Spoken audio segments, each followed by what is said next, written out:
오늘의 주요 뉴스입니다. 중국발 입국자에 대한 코로나19 검사 의무화 첫날 중국발 단기 체류 입국자의 20%가 확진 판정을 받았습니다. 이런 가운데 중국에서는 새해 벽두, 축포 축제에 이어 음력 설, 춘제 대이동까지 남아있어 유행 확산 우려가 더 커지고 있습니다. 방역당국은 중국발 입국자 방역 강화에 이어서 오는 7일부터는 홍콩과 마카오발 입국자에 대한 검역도 강화하기로 했습니다. 홍콩과 마카오발 입국자는 입국 전 PCR 또는 신속항원 검사 음성 확인서 제출이 의무화되며 입국 뒤 확진이 되면 식비와 치료비는 본인이 부담해야 합니다. 지난해 말 달 임무 궤도에 최종 진입한 우리 달 탐사선 다누리가 달 표면과 지구가 선명하게 나타난 여러 장의 사진을 보내왔습니다. 새해 첫날과 지난해 연말 달 상공 120km 이내의 임무 궤도에서 찍은 사진과 궤도 진입 며칠 전 더 높은 궤도에서 찍은 고해상 영상입니다. 국내에서 처음으로 먹는 임신 중지약 도입을 추진한 제약사가 최근 신청을 자진 처리했습니다. 해당 약은 캐나다 등 60여 개국에서 이미 판매되고 있는 약으로 여성계는 보건당국의 심사 지연에 대해 우려와 유감을 나타냈습니다. 대기 정체를 불러왔던 블로킹 현상이 해소되면서 재난으로 불릴 만한 강력한 한파가 오지는 않을 것으로 보입니다. 기습적인 사나흘 정도의 한파는 있겠지만 강력한 한파가 장기간 지속하는 일은 없을 것이라는 전망입니다.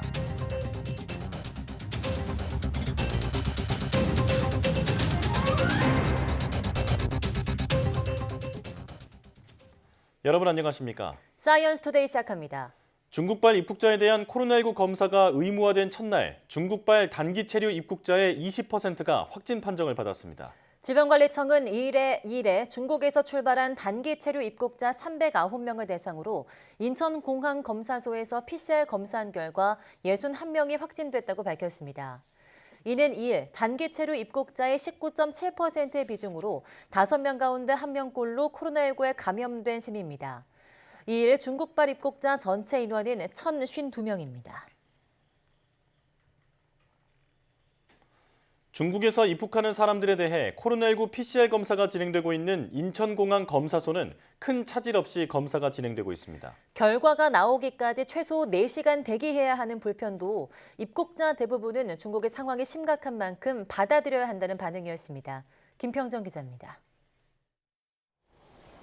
붉은색 명찰을 목에 건 사람들이 군인의 인솔을 받고 이동합니다. 중국에서 단기 체류 목적으로 입국한 관광객들입니다. 모든 중국발 입국자에게 코로나19 검사가 의무화된 첫날 PCR 검사를 받으러 온 것입니다. 인천공항에 설치된 검사소에 도착하면 이름과 여권번호 등 인적사항을 등록한 뒤 검사 비용을 내고 차례로 검사를 받습니다. This is just business because now that it's opening, I can come here. It's actually pretty smooth. We got out of the plane, then we have to wait together. There is a lot of registration process, a few steps, and then we go for the test, COVID test, and then we come here. 다만 검사 결과가 나올 때까지 최소 4시간을 별도의 대기 장소에서 기다려야 합니다. 확진으로 나올 경우 수도권에 마련된 격리시설에서 일주일 동안 머물며 치료받습니다. 기다려야 될 텐데 뭐 그런 부분에 대해서는 어떻게 생각하시는지. 그러면 어쩔 수 없잖아요. 중국 지금 코로나도 많이 심하고 어쩔 수 없죠. 최근 코로나19 해외 유입 확진자 가운데 중국발 입국자 비율은 20에서 30%대에 이릅니다. 인천공항의 코로나19 검사소는 3곳으로 하루 최대 550명까지 검사할 수 있습니다.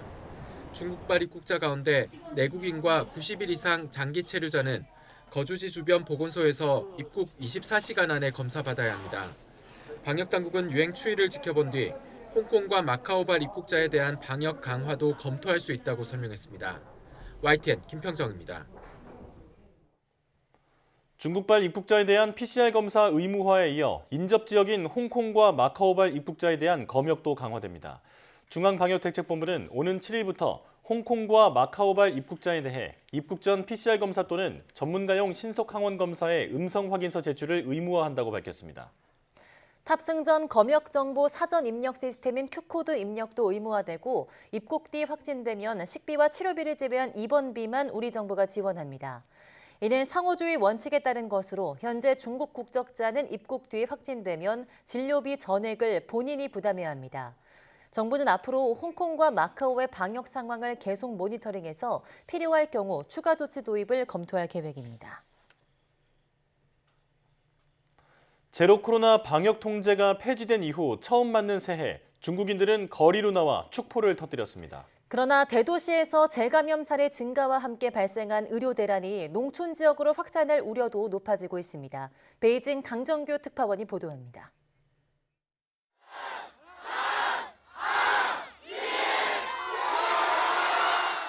카운트다운과 함께 날린 풍선이 밤하늘을 가득 메웁니다.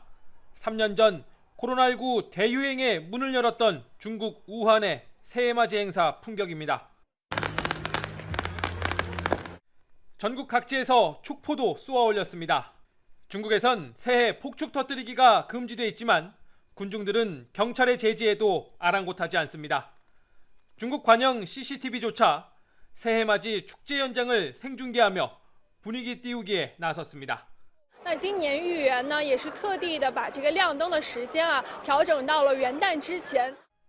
그러나 코로나19 대유행 국면 속에 부적절하다는 비판도 제기됩니다. 특히 미국 뉴욕을 중심으로 빠르게 번지고 있는 오미크론 최하위 변이가 상하이에서도 검출되면서 재감염 사례도 늘고 있습니다. 我第3次复阳了，我爸妈、我侄子呀都阳了，我照顾他们。 베이징 등 주요 대도시 감염이 정점을 찍고 농촌 지역으로 확산할 거란 전망도 나옵니다. 시골은 의료 기반이 열악하고 고령층 환자도 많은 만큼 우려가 큽니다. 새해 연휴가 끝난 뒤 국경이 다시 열리고 음력설, 인구 대이동까지 예정돼 있어서 중국은 물론 전 세계가 긴장하고 있습니다. 베이징에서 YTN 강정규입니다. 미국에서 빠르게 확산하는 코로나19 XBB.1.5 변이가 국내에도 이미 유입된 것으로 확인됐습니다. 질병관리청은 XBB.1.5가 지난달 8일 국내에서 처음 확인됐다며 지금까지 국내 발생 6건, 해외 유입 7건 등 13건이 확인됐다고 밝혔습니다. 제조합 변이 바이러스인 XBB는 지난해 10월 초 국내 유입 사실이 알려졌지만 XBB.1.5는 XBB의 하위 변이여서 통계에 별도 집계되지는 않았습니다. XBB.1.5는 면역 회피력이 가장 높은 것으로 알려졌는데 미국에서는 XBB.1.5 검출률이 최근 일주일 새 2배 증가해 41%를 기록하는 등 곧 우세종화될 것으로 전망됩니다. 미국 컬럼비아 대학교 연구진은 최근 XBB의 하위 변이가 코로나19 치료제인 이브실드뿐 아니라 개량 백신에도 저항력을 갖췄다는 연구를 발표해 우려가 커지는 상황입니다. 임신 중지, 즉 낙태가 더는 범죄가 되지 않은 이후 국내에서 처음으로 먹는 임신 중지약 도입을 추진한 제약사가 최근 신청을 자진 철회했습니다. 여성계에서 식약처 심사 지원이 석연치 않다며 우려의 뜻을 나타내고 있습니다. 송재인 기자입니다. 임신 중지 비범죄와 오늘부터 1일! 헌법재판소의 헌법 불합치 판단에 따라 임신 중지에 대해 죄를 물을 수 없게 된 건 재작년 1월부터입니다. 낙태죄가 효력을 상실하게 되자 식약처는 임신 중지약 허가 신청이 들어오는 대로 신속하게 심사하겠다고 밝혔습니다. 6달 뒤 현대약품은 국내에서 처음으로 임신 중지약 허가를 신청했습니다. 출처 이상의 불법약이 온라인을 통해 판매되는 상황이라 여성계에선 크게 환영했습니다. 그런데 허가 신청 1년 5개월 만에 현대약품은 허가 신청을 자진 철회했습니다. 식약처는 현대약품이 안전성 보완 자료를 제때 제출하지 못할 것 같다며 신청을 자진 철회했다고 설명했습니다. 구체적으로 어떤 자료인지는 알려지지 않고 있습니다. 공식적인 입장 외에는 답변을 좀 드릴 수 없다고. 공개 가능할 만한 내용 같지는 않아서 사실. 현대약품이 신청한 임신중지약은 세계보건기구에서 성분을 필수 의약품으로 지정하고 캐나다 등 60여 개국에서 판매되고 있는 약입니다. 그런 만큼 심사가 길어지는 건 다른 이유가 있다는 얘기가 나오기 시작했습니다. 자료 제출도 자료 제출인데 의사나 약사랑 갈등도 있고 그래서 그런 부분 때문에 늦춰지는 것도 있는 것 같고요. 당장 여성계에선 식약처가 자세한 심사 경위를 공개해야 한다고 촉구하고 나섰습니다. 검토가 뭐가 필요했고 그것을 과연 현대약품이 아니면 식약처는 자체적으로 알아볼 수가 없었는지 어떻게 유통할 건지 이런 체계들을 좀 같이 세워나가는 과정에서 약물의 도입을 준비해야 되는데 그런 과정들을 전혀 적극적으로 나서지 않으면서 일단 제약회사에만 책임을 돌리고 있는 것도 문제라고 보고 있고요. 현대약품은 보안 자료가 확보되는 대로 다시 신청하겠다는 입장이지만 심사가 늦어지는 것에 대한 여성계의 우려는 커지고 있습니다. YTN 송재입니다.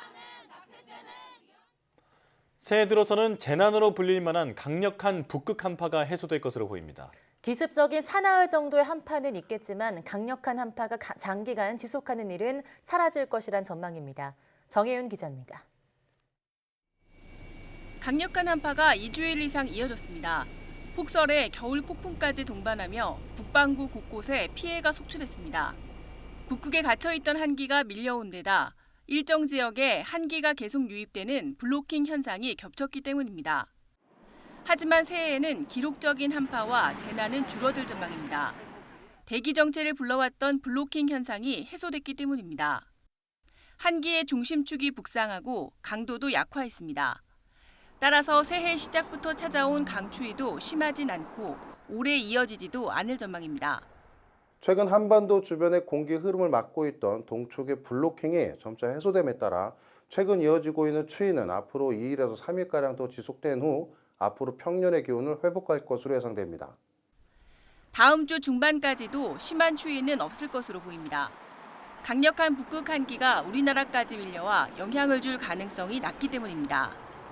현재 북극 한기는 중립 상태고 예측 모델로 봤을 때 다음 주 중반까지는 북극 한기가 남아할 가능성은 낮아 보입니다.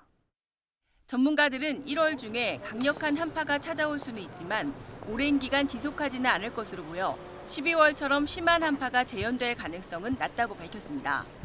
YTN 정혜윤입니다. 강원 영동에 이어 부산과 울산 등 영남 해안에도 건조 경보가 확대됐습니다. 또 서울 대부분 지역과 경기도 성남, 경북 청도와 양양, 경남 통영에는 건조주의보가 새로 내려졌습니다. 기상청은 날씨가 무척 건조한 데다 해안가에는 초속 15m 이상의 돌풍이 부는 곳이 있겠다며 산불 등 화재 예방에 각별히 주의해달라고 당부했습니다.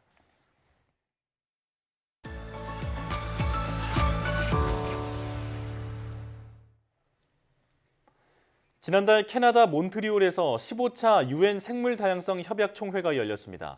총회에서는 오는 2030년까지 전 세계 바다와 육지 30%를 보호구역으로 정하고 선진국과 기관들이 거액의 기금을 낸다는 등의 협약이 타결됐는데요. 오늘 날씨학개론에서는 생물 다양성 협약 내용과 의의, 우리나라에 대한 영향 등을 자세히 살펴보겠습니다. KB더 반기성 센터장 나오셨습니다. 어서 오세요. 네, 안녕하세요. 네, 안녕하십니까.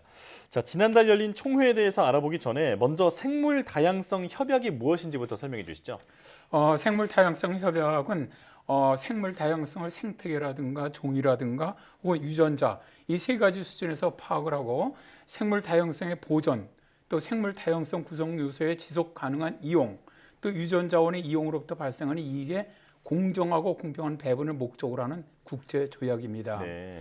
1990년대 이후에 생물종의 멸종 속도가 그 이전에 비해서 한 50배에서 100배 빨라진 것으로 밝혀지면서 생물 다양성 감소에 대한 위기의식이 전 세계적으로 확산을 했는데요. 이에 생물 다양성의 보존과 함께 지속 가능한 이용을 위한 기본이 되는 협약으로의 새로운 국제적 규범의 필요성이 커졌습니다. 그래서 유엔 환경계획에서는 1987년 이후 7차례 정부 간 협상 회의를 거쳐서 1992년에 채택된 유엔 환경협약이 시작되었는데요. 네. 우리나라는 1994년 10월 3일에 154번째 회원국으로 가입을 했습니다. 네, 그러니까 생물 다양성의 보존과 지속 가능한 이용을 목표로 하는 국제 조약이라고 말씀을 해주셨는데요. 그렇다면 이 15차 생물 다양성 협약 당사국 총회의 주요 타결 내용도 궁금합니다. 이번엔 제15차 생물 다양성 협약 당사국 총회에 참석한 196개국 대표들은 23개 보존 목표를 담은 쿤밍 몬트리올 글로벌 생물 다양성 프레임워크를 채택을 했습니다. 이 중에서 가장 중요한 내용은 오는 2030년까지 전 세계 바다와 육지 30%를 보호구역으로 지정한다는 30 by 30 목표였는데요.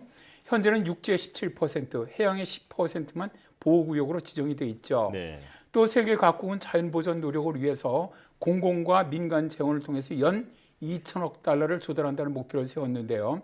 그중 선진국들이 2025년까지 매년 최소 200억 달러를, 2030년까지 매년 최소 300억 달러를 각각 내기로 합의를 했습니다. 네, 거의 2배 정도 보호구역이 좀 늘어나는 것 같은데요. 이렇게 보호구역을 정하는 의의가 무엇인지 또 어떻게 시행되는지도 알려주시죠.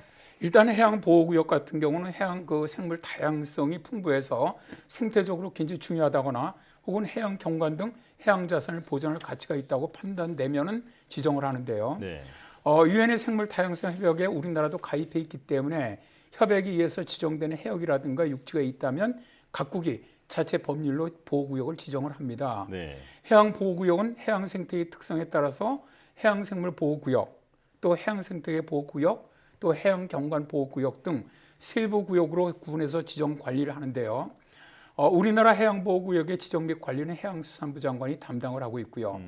해양보호구역에서는 공유수면의 구조를 변경한다거나 혹은 해수의 수위 또는 수량의 증감을 가져오는 행위 또는 공유수면에서의 바다라든가 모래, 규사, 토속의 채취 행위 등이 제한이 됩니다. 네, 그러니까 지정된 곳에서는 생태계를 파괴하는 행동은 일치할 수 없다 이렇게 정리하면 되겠는데요. 자, 앞서서 이번 총회에서 23개의 보전 목표가 세워졌다고 했는데 어떤 목표인지 설명해 주시죠. 이번 15차 당사국 총회에서 이제 합의된 생물 다양성 협정의 글로벌 목표를 보면은 2030년까지 전 세계적으로 육상 및 해상에서 손상된 생태계의 30%를 복구한다는 것. 또 알려진 종의 멸종을 막고 2050년까지 모든 종의 멸종 위험과 비율을 10배로 줄인다는 내용이 들어있고요. 2030년까지 살충제로 인한 위험을 최소한 50% 정도 감소를 해야 하고요. 2030년까지 환경에 손실을 주는 영양소를 최소한 50% 감소하자는 내용이 들어있습니다. 예. 그리고 자연 기반 솔루션을 통해서 기후변화에 대처를 해야 하고요. 2030년까지 외래 침입종의 도입이라든가 정착률을 최소한 50% 감소해야 한다고도 말하고 있는데요. 여기에다가 2030년까지 야생종의 안전하고 합법적이며 지속 가능한 사용 및 거래를 확보하는 목표가 세워지기도 했습니다. 생물 다양성을 위협하는 해로운 보존물을 줄여나가면서 지구환경기금 아래 설립된 새로운 기금은 모든 재원의 자금 조달에 개방될 것이라는 내용도 포함되어 있는데요.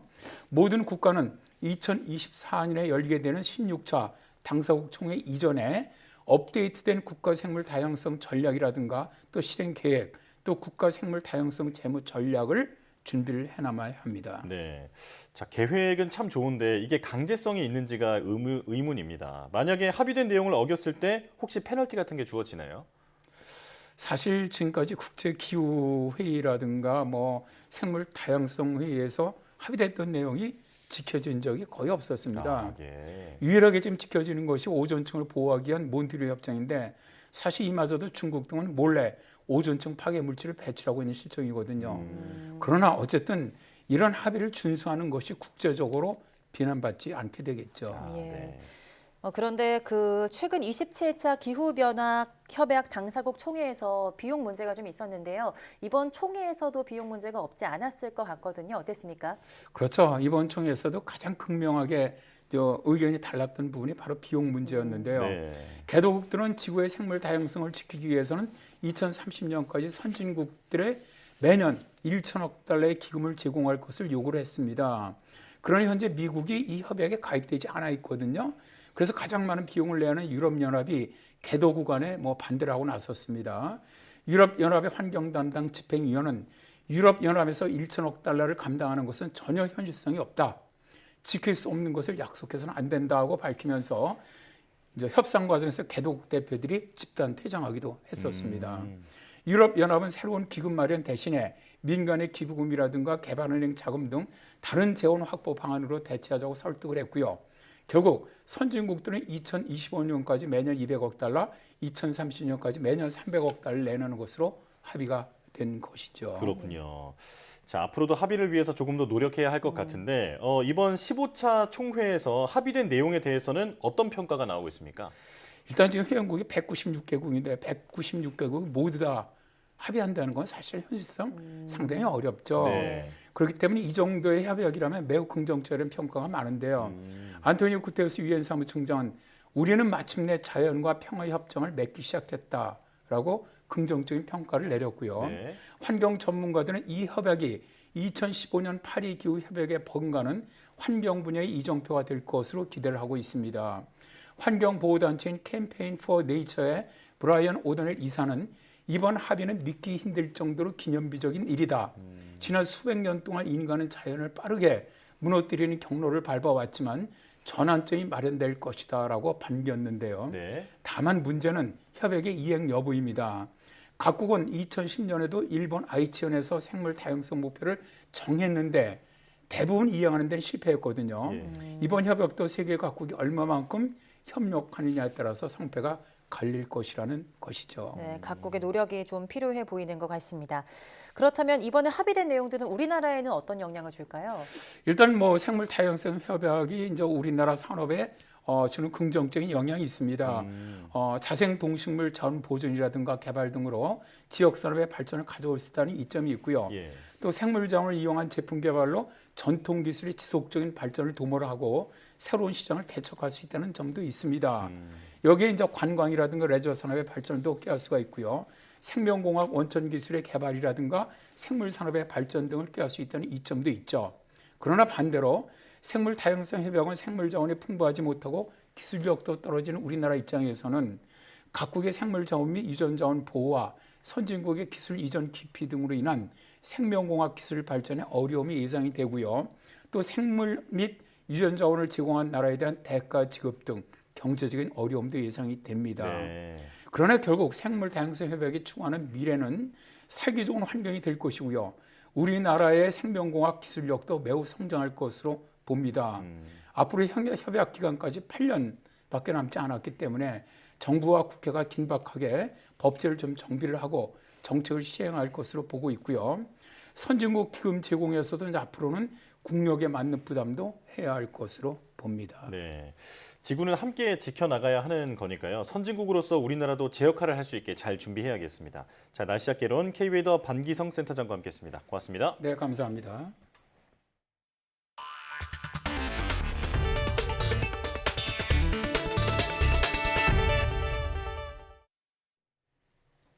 한국항공우주연구원은 다누리가 달 궤도 진입 기동 이후 촬영한 지구 달 영상을 잇따라 공개했습니다.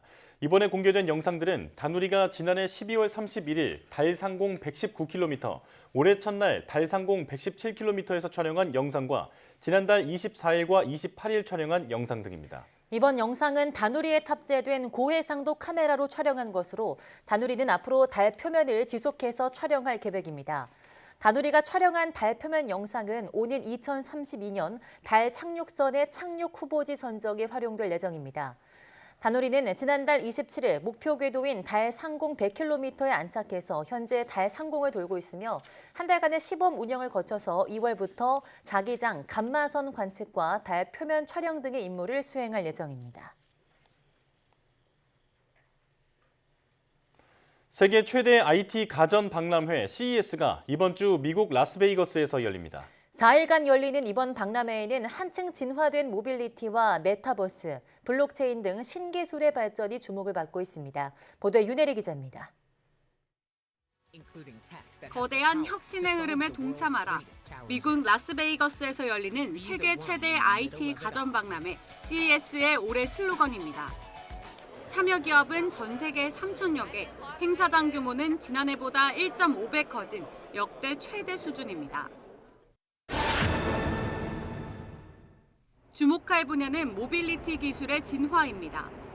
최근 친환경 전기차와 자율주행 기술을 중심으로 자동차 산업의 패러다임이 바뀌고 있기 때문입니다.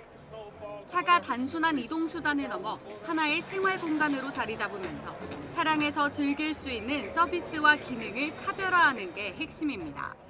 앞으로 차량 실내에서 콘텐츠를 어떻게 즐길 것인가, 그리고 어떤 서비스가 가능해질 것인가, 어떻게 사용자에게 편리한 사용성을 제공할 것인가, 이런 부분이 이제 중요해질 것으로 생각됩니다. 디지털 헬스케어와 웹 3.0 기술도 새로운 화두입니다. 코로나19 이후 비대면 진료가 일상으로 성큼 다가온 만큼 집에서도 건강 상태를 관리할 수 있는 디지털 헬스케어가 주목받고 있는 겁니다. 메타버스와 블록체인과 같은 웹 3.0 기술을 접목한 다양한 신제품 공개도 기대를 모으고 있습니다. 핵심 가치는 지속 가능성과 모두를 위한 인간 안보입니다. 올해 이례적으로 농기계의 인공지능과 자율주행을 접목해 농기계의 테슬라라고 불리는 존 디어의 존 메이 회장이 기조연설을 맡았습니다. 러시아와 우크라이나 전쟁으로 식량 안보 중요성이 커진 상황에서 첨단 농업 기술이 인류의 식량 문제에 어떻게 기여할 수 있을지가 주된 내용이 될 걸로 보입니다. 우리 기업들의 활약도 눈에 띕니다. 삼성전자는 초연결성을 강조한 생활가전을, LG전자는 고객 맞춤형 기능을 더한 프리미엄 가전제품을 선보일 계획입니다. 이번 박람회에 참여하는 한국 기업은 550여 개로 미국에 이어 두 번째로 많으며 이 가운데 절반 이상은 스타트업과 벤처기업입니다. YTN 윤혜리입니다. 일본이 오는 2025년까지 양자 컴퓨터 실용화를 목표로 하고 있다고 니혼게이자의 신문이 보도했습니다. 일본 국립연구기관인 이화학연구소는 세계 2위의 계산 속도를 가진 슈퍼컴퓨터 후카쿠와 연결한 하이브리드 형태로 양자 컴퓨터 시제품을 개발 중인데 오는 2025년 실용화를 목표로 하고 있다고 이 신문은 전했습니다. 양자 컴퓨터는 기존 슈퍼컴퓨터보다 계산 속도가 1억 배 이상 빨라서 원자나 전자 수준의 정밀한 모의 실험이 가능한 것으로 알려져 있습니다. 이화학연구소는 현재 사이타마현에서 개발 중인 양자 컴퓨터 시제품과 고베시에 있는 슈퍼컴퓨터 후가쿠를 통신으로 연결할 계획입니다. 정부가 반도체 산업의 투자 심리를 반전시키고 국가 전략 산업의 글로벌 경쟁력을 획기적으로 뒷받침하기 위해서 반도체 투자에 대한 세액 공제를 대폭 확대하기로 했습니다. 추경호 부총리 겸 기획재정부 장관은 정부 서울청사에서 세제 지원 강화 방안을 발표하고 대기업과 중견기업에 대한 반도체 투자 세액 공제를 8%에서 15%로 확대한다고 밝혔습니다. 중소기업의 반도체 투자는 16%에서 25%까지 세액 공제가 확대됩니다. 정부는 반도체 투자 증가분에 대한 10%의 추가 세액 공제까지 감안하면 대기업은 최대 25%, 중소기업은 최대 35%까지 세액 부담 감소 혜택을 받게 된다고 설명했습니다. 정부 여당이 설 연휴 물가 안정 대책으로 성수품을 역대 최대 규모로 공급하고 대형마트도 최대 50%의 할인 행사를 하기로 했습니다. 당정은 또 취약계층 118만 가구를 대상으로 난방비를 지원하고 설 연휴 기간 고속도로 통행료 면제도 추진할 방침입니다. 정유진 기자입니다. 설 명절 물가 관리를 위해 한자리에 모인 정부와 여당은 현장에서 느끼는 서민 체감 물가가 여전히 높다는 데 의견을 같이 했습니다. 각종 제품 가격의 연초 가격 조정과 동절기 농축수산물 가격 오름세에 더해서 이른 설 연휴를 앞두고 성수품 수요까지 확대되면서 물가 상방 압력이 더욱 가중될 우려도 있습니다. 이에 따라 당정은 먼저 설 연휴를 대비해 배추와 무, 닭고기와 돼지고기 등 16개 성수품을 역대 최대인 20만 톤 정도 공급하고 농축산물 할인 쿠폰 발행도 크게 늘리기로 했습니다. 특히 명절 음식에 많이 사용되는 달걀은 조류 독감 확산에 대비해 방출이나 수급에 더 신경 쓰기로 했습니다. 수산물이라든가 농산물 모든 부분에 있어서 충분한 양을 공급을 시장에 해 주십사 하는 요청을 했습니다. 대형마트 측도 설 성수품을 30%에서 최대 50%까지 할인하겠다며 정부 요청에 화답했습니다. 소비자들의 차례상 물가 안정을 위해서 정부가 추진하고 계시는 여러 정책들을 적극 협조할 것이고 취약계층 지원 방안도 논의됐습니다. 당정은 에너지 취약계층 118만 가구에 전기 가스 요금을 할인해주고 에너지 바우처를 지급하기로 했습니다. 또 양복 등 정부가 가진 비축분을 저소득층이 농식품 바우처를 이용해 살 수 있도록 추진하기로 했습니다. 가족 간 이동이 활발할 것으로 예상되는 가운데 이번 설 연휴 동안 고속도로 통행료를 면제하고 지자체와 공공기관 주차장도 무료 개방할 계획입니다. 또 혹시 모를 안전사고에 대비해 중앙재난상황실도 24시간 운영하기로 했습니다. 정부는 이런 내용을 반영해 범부처 합동으로 민생 안정 대책을 발표할 예정입니다. YTN 정유진입니다. 부동산 시장 경착륙을 막기 위해 올해 정부가 다양한 대책 마련을 예고했습니다. 강남 3구와 용산을 제외하고 현재 규제 지역으로 묶여있는 서울과 경기도 대부분 지역이 해제될 것으로 보입니다. 최기성 기자입니다. 윤석열 대통령은 부동산 연착륙을 위해 연초부터 규제를 대폭 풀겠다는 입장을 내놨습니다. 한 언론과 진행한 인터뷰에서 세계적인 인플레이션과 고금리로 부동산 가격이 급격히 하락해 경착륙 우려가 커지고 있다고 진단했습니다. 그러면서 연착륙을 위해서는 수요 규제를 빠른 속도로 풀어서 낙하산을 매달아줘야 한다며 새해에는 속도감 있게 수요 규제를 풀 생각이라고 말했습니다. 윤 대통령이 속도를 언급한 만큼 조만간 서울 강남, 서초, 송파구와 용산구를 뺀 모든 지역이 규제 지역에서 풀릴 것으로 보입니다. 경기도에서는 성남과 과천, 하남, 광명이 해제 대상이 될 전망입니다. 규제 지역에서 해제되면 세제와 대출, 청약 규제 등이 완화됩니다. 부동산 시장 연착륙 대비와 관련해 원희룡 장관은 개발 제한구역, 그린벨트 규제를 축소하겠다는 세부 목표를 제시했습니다. 지역의 주체인 주민들의 자율과 창의성을 앞세워서 과도한 도시계획 규제라든지 개발 제한 구역 또는 부족한 교통망을 확충해서 실수요자를 위한 다양한 대책도 내놓겠다고 예고했습니다. 안정적인 주택 공급 기반을 유지하면서도 급격한 거래 단절로 실수요자들까지 어려움을 겪고 있는데 이를 위한 금융의 완화라든지 규제의 완화에 속도를 가하겠습니다. 건설업계에 금융 지원책을 제공해서 부동산 거래 단절이 경제 위기로 이어지지 않도록 하겠다고도 했습니다. YTN 최기성입니다. 전라북도의 고도의 자치권을 보장해 지역 경쟁력을 높이는 전북특별자치도법이 지난해 말 어렵게 국회 본회의를 통과했습니다. 제주와 세종, 강원에 이어서 네 번째 특별자치시도가 탄생하는 건데요. 무엇이 어떻게 바뀌는지 김민성 기자가 살펴봤습니다. 지난해 말 국회 본회의를 통과한 전북특별자치도법. 지역 정치권을 필두로 잇따라 환영의 메시지가 쏟아졌습니다. 어디에도 예속되지 않는, 누구에게도 차별받지 않는 당당한 독자 권역을 이룰 수 있게 되었습니다. 우리는 전북 발전의 새로운 기반을 마련했습니다. 곧바로 체감할 변화는 1896년부터 쓰던 전라북도 대신 전북특별자치도라는 새로운 명칭을 갖는 겁니다. 또 국가균형발전 특별회계, 이른바 균특회계에 전북 별도 계정을 만들 수 있게 된 점도 평가할 만한 대목입니다. 국무총리 소속 특별자치도 지원위원회도 설치됩니다. 다만 이번에 통과된 특별법은 그 자체로 특별할 수는 없는 일종의 밑그림입니다. 전북에만 적용되지만 6개월 먼저 통과된 강원특별자치도법에 3가지 조항만 추가됐을 뿐입니다. 정부 부담을 최소화해 곧바로 실익을 취하기보단 우선 법부터 제정될 수 있게 한 전략이었습니다. 대통령 공포 1년 뒤 법이 시행되는 만큼 특별법이라는 빈 그릇을 전북만의 특별한 무언가로 어떻게 채울지가 앞으로 더 중요한 과제입니다.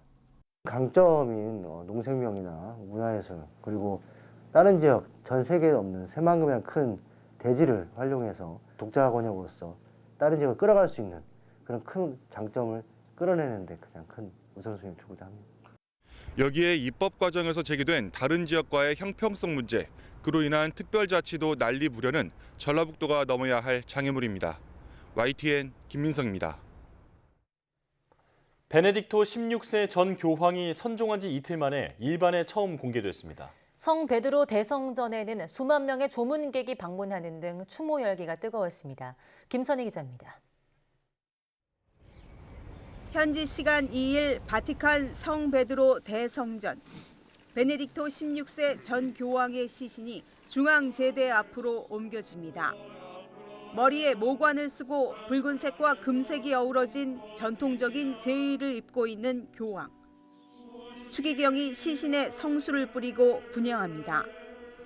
교황청은 오전 9시부터 성 베드로 대성전의 문을 열고 일반 조문객들을 받았습니다.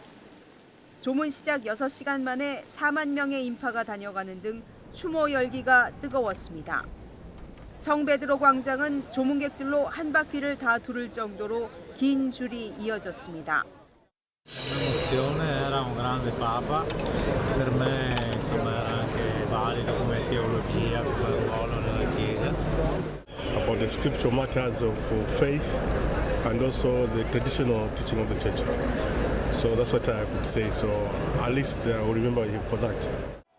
베네딕토 16세 전 교황은 가톨릭의 정통성을 중요시한 보수적인 신학자였습니다.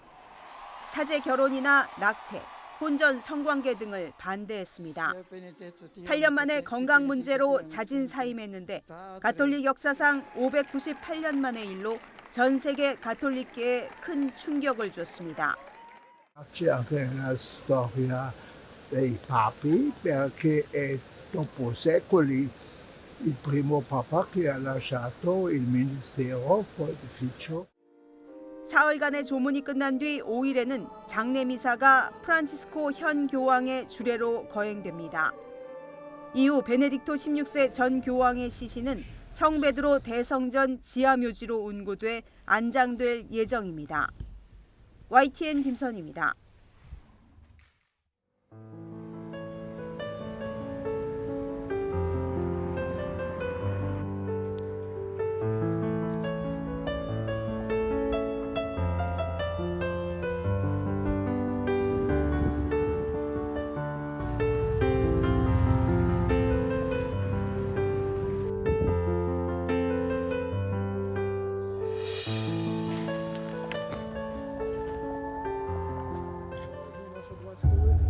Ok.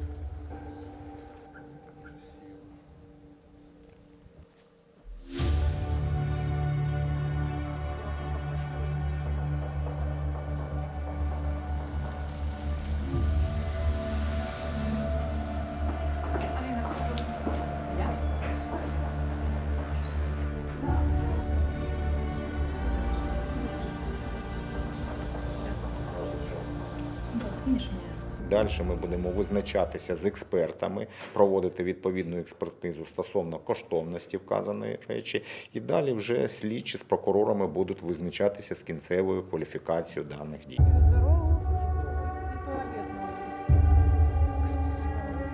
Ми дуже були раді, коли вона з'явилась. Це біль, звісно, бо ми тут проживаємо.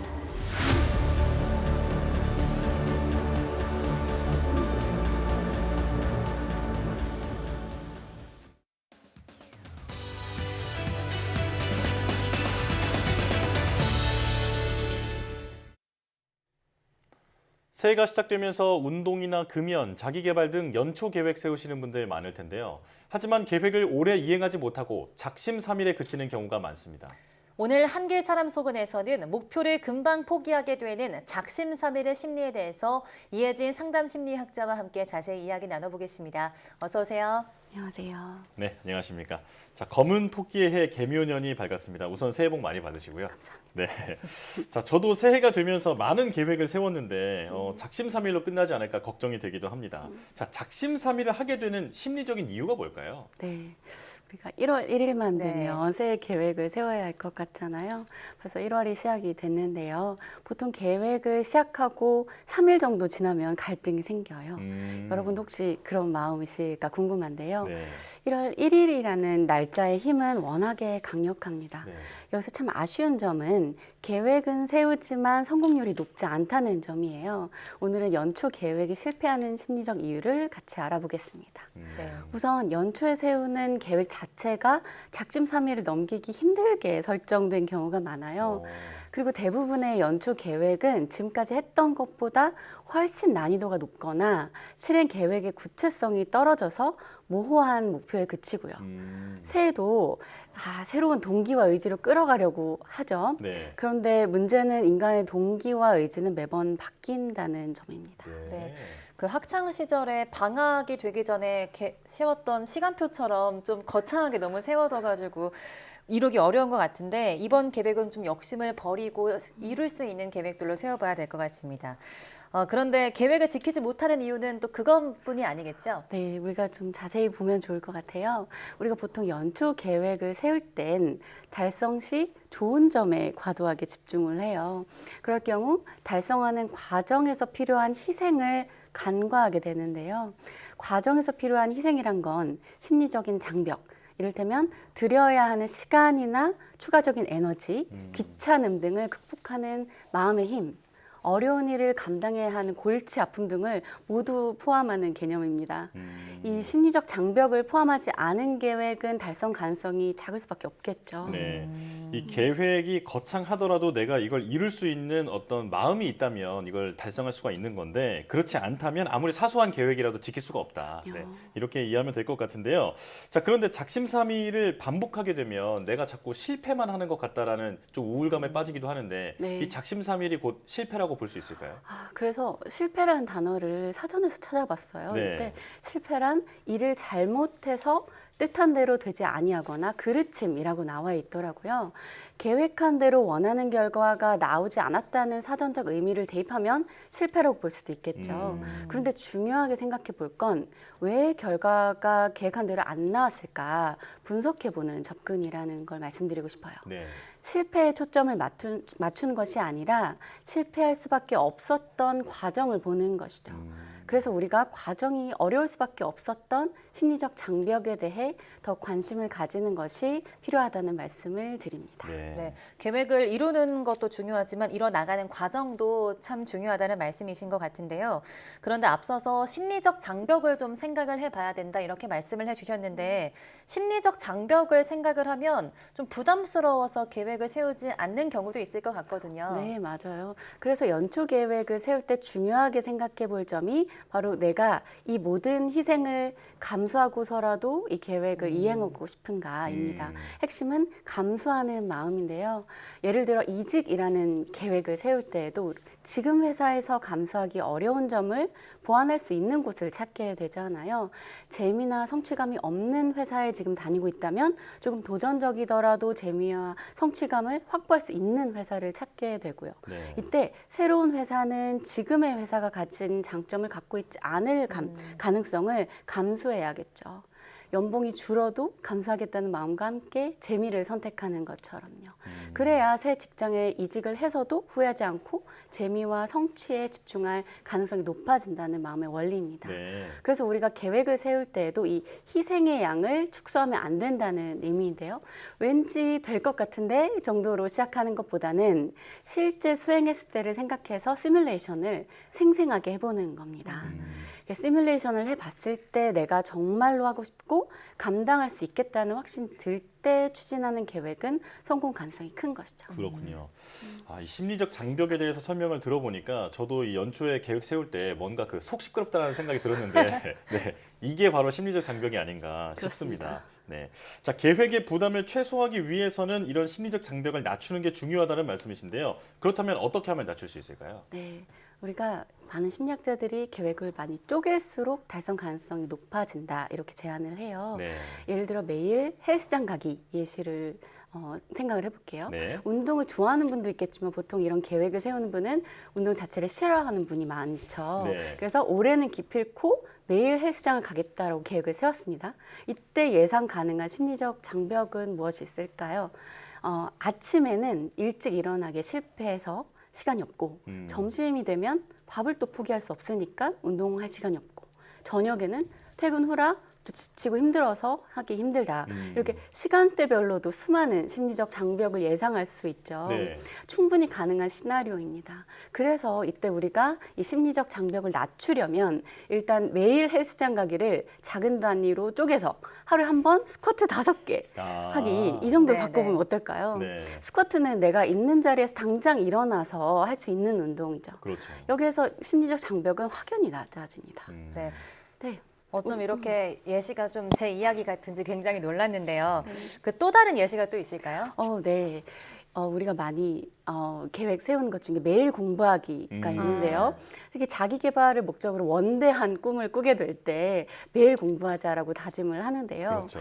이것이 외부 압력에 의해서 꼭 해야 하는 게 아니라면 진짜 지키기가 어려운 미션입니다. 여기에도 어려움이나 막막함 혹은 하기 싫음, 수많은 심리적 장벽을 보완할 대책을 계획에 포함시켜야 합니다.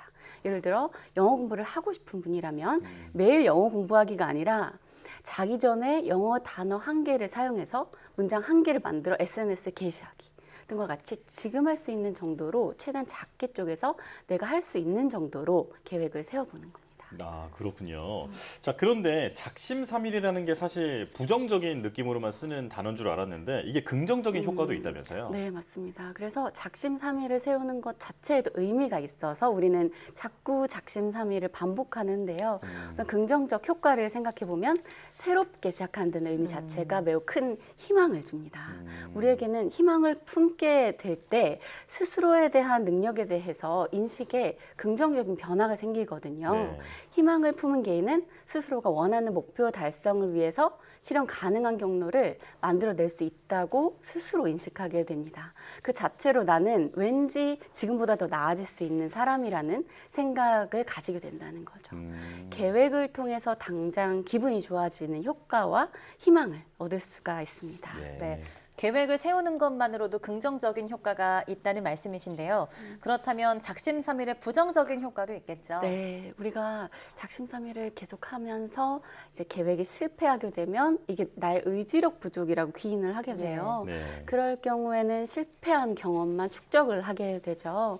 그래서 수년간 실패 경험이 축적되면 안 그래도 계획 달성도 못했는데 실패한 나를 너그럽게 바라보기가 참 쉽지 않습니다.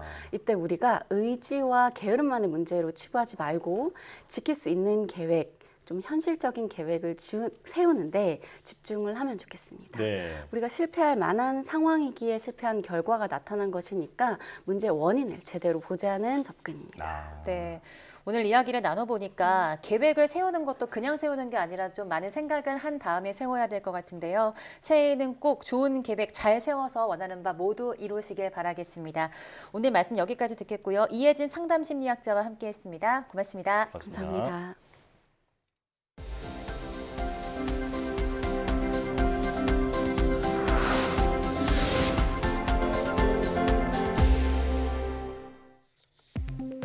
한국지질자원연구원은 2022년 지질자원연 대표 과학자의 김경자 우주자원개발센터장을 선정했습니다.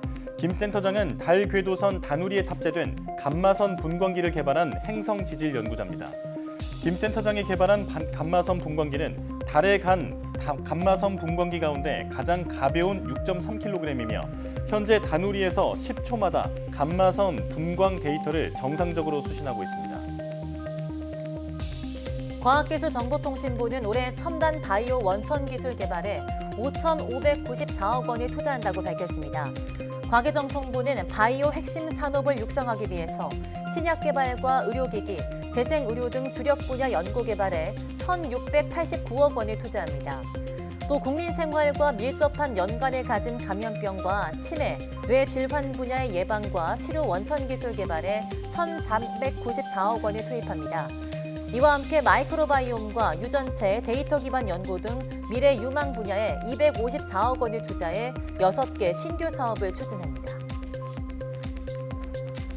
과학기술정보통신부는 오는 4일 충남대를 시작으로 전국 4대 권역에서 찾아가는 과학기술 R&D 정책 설명회를 개최한다고 밝혔습니다. 이에 따라 충청권은 4일과 12일 충남대와 순천향대에서 각각 열리며 호남권은 10일과 31일 전북대와 전남대에서 진행됩니다. 수도 강원권은 13일과 19일 한양대와 강원대에서, 영남권은 17일과 27일 부경대와 경북대에서 열립니다. 이번 설명회에서 과기정통부는 올해 과학기술 R&D 주요 정책 방향과 내년도 주요 R&D 사업 추진 계획 등을 설명할 계획입니다. 카이스트는 오는 5일부터 8일까지 미국 라스베이거스에서 열리는 세계 최대 IT 가전 박람회 CES 2023에 참가해 카이스트관을 운영한다고 밝혔습니다. 카이스트는 지난 2019년 처음으로 CES에서 독자 부스를 운영했으며 4번째 참가하는 올해에는 12개 교원 창업기업과 학생 창업기업 등의 우수 기술을 소개할 예정입니다. 이번에 참여하는 기업들은 인공지능, 로봇, 자율주행, 헬스케어, 사물인터넷 등 분야의 창업기업이며 카이스트는 한국무역협회와 협업을 통해 이들 기업의 글로벌 마케팅을 지원할 계획입니다.